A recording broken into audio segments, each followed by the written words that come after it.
right. Well, Democrats, hey, you know what? If you're going to lose in Wisconsin or in Michigan or in Minnesota, it's on you. There is nothing I can do to save you. And, to all the liberals who want to troll my page or say, oh, Kit, you've changed or you're a secret Trump supporter. No, I am anti-two-party. Okay. I am against the two-party system.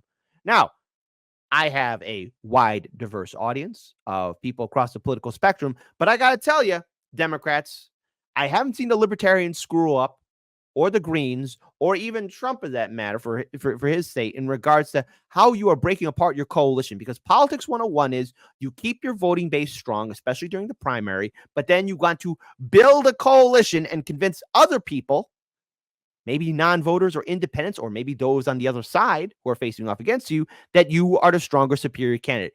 Kamala, once again, talking down to the protesters, especially those who are calling out the crisis in Gaza, the genocide in Gaza. You tell them to be quiet and that you're speaking. Because Kamala, once again, in this tone, with the cheer of all the liberals following the orders, I'm speaking, I'm speaking, I'm speaking. Kamala chooses to say, I'm speaking again. Is this how you're going to build your coalition? Because honestly, folks, 47 minutes of Kamala talking down to people. Yeah, this is how you convince voters that you are the better candidate. No, this is not how you do it. As your president, I pledge to seek common ground and common sense solutions to the challenges you face.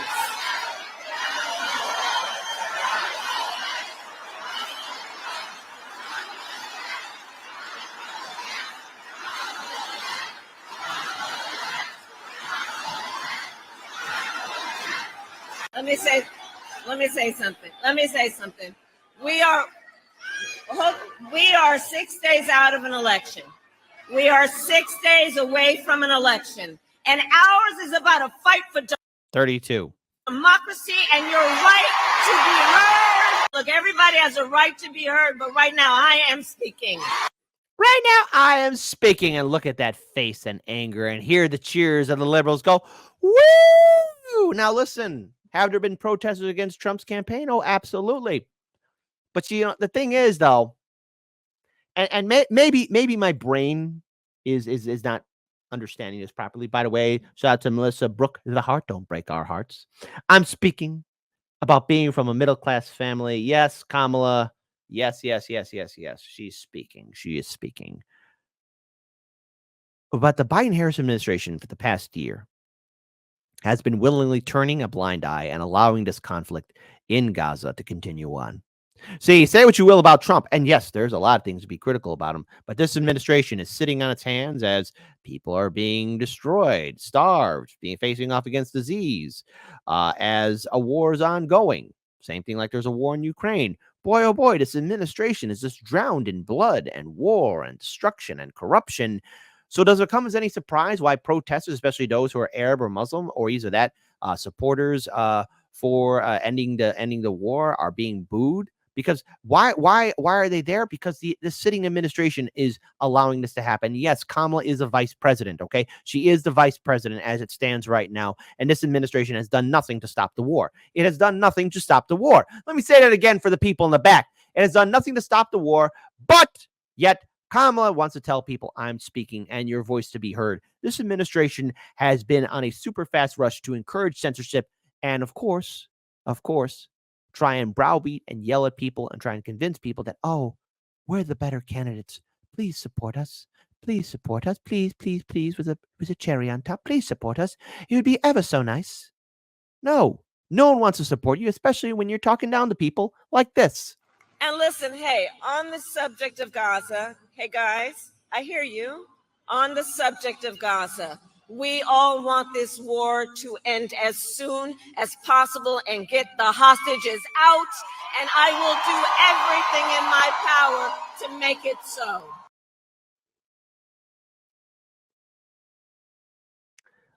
There's nothing going to be done for the hostages, and the people of Gaza are dying. They're starving. I mean, all of Gaza is a moonscape at this point. I mean,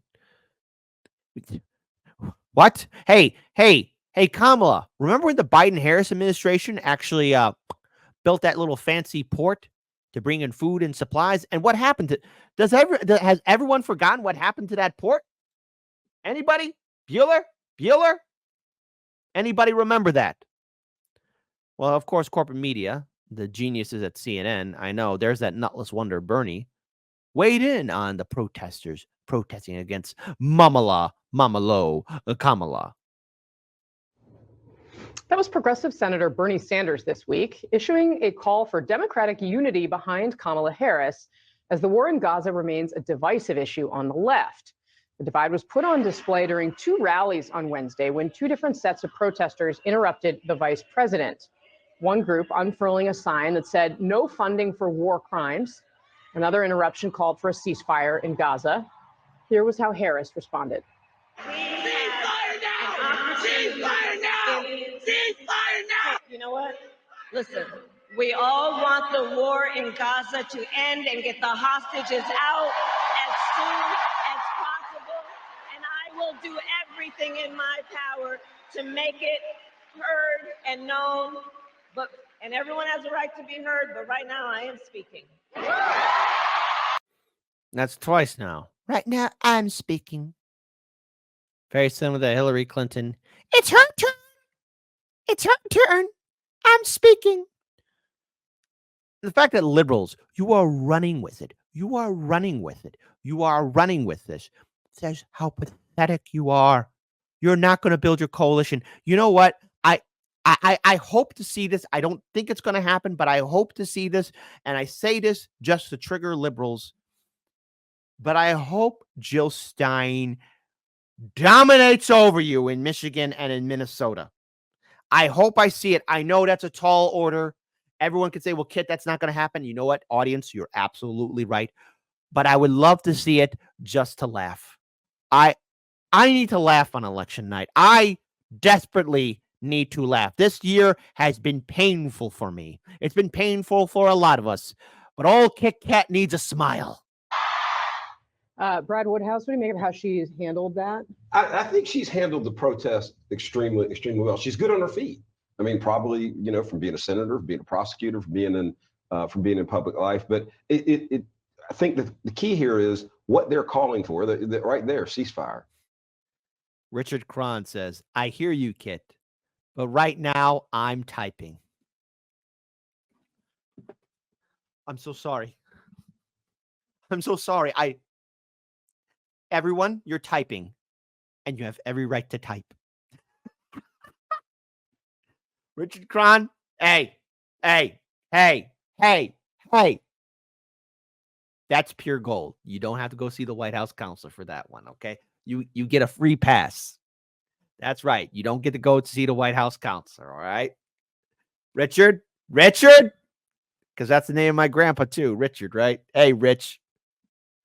That's a good one. I hear you, Kit, but right now I'm typing. Mandatory thumbs up for Rich. Kurt Boss says, shut up, Kit. No. If you're going to do it right, Kurt, it's shut up.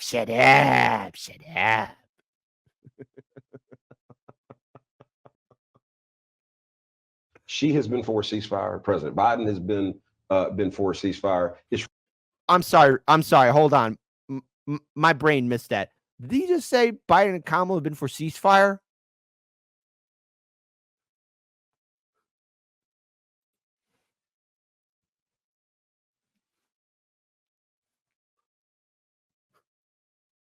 What?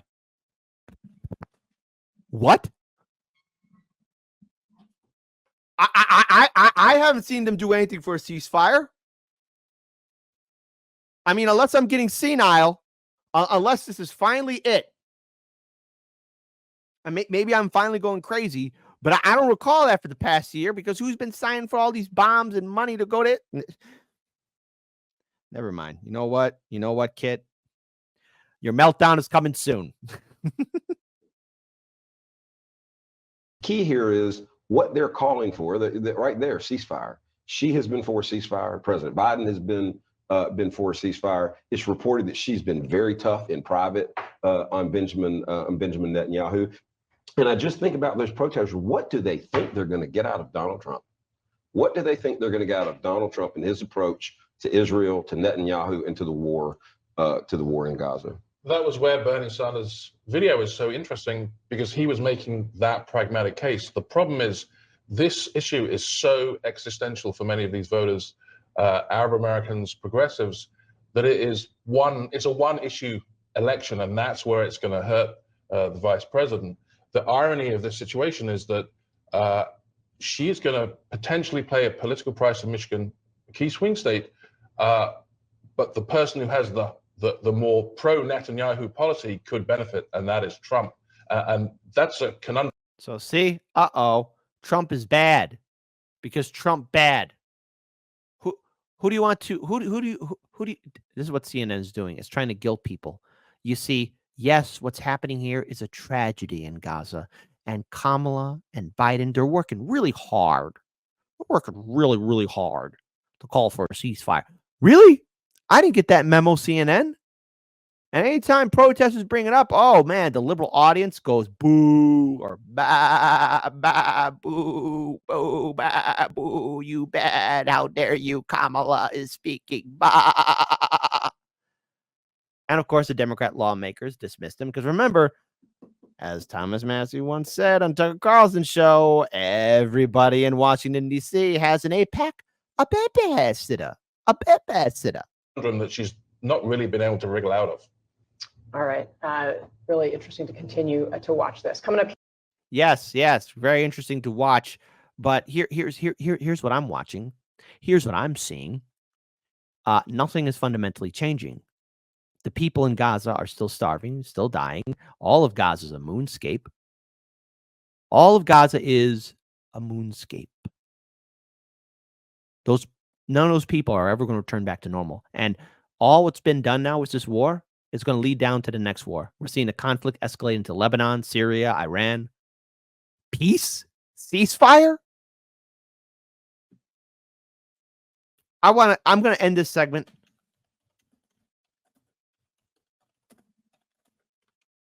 about war. All right, so who's Slim Charles? All right, Slim Charles is from The Wire, and this is his quote on war. All right, I'm not going to, again, if you haven't seen The Wire, it's great because it's a great series, but about war and ceasefire. See, Kamala and Biden aren't going to do it. And see, the thing is about this war that's happening, it ain't going to end. And Biden and Kamala, or either that, a Kamala Harris administration ain't going to end it either. Don't matter who did what to who at this point. Fact is, we went to war, and now there ain't going back. I mean, shite. It's what war is, you know. Once you in it, you in it. And that's the thing, Democrats. You allowed this war to happen.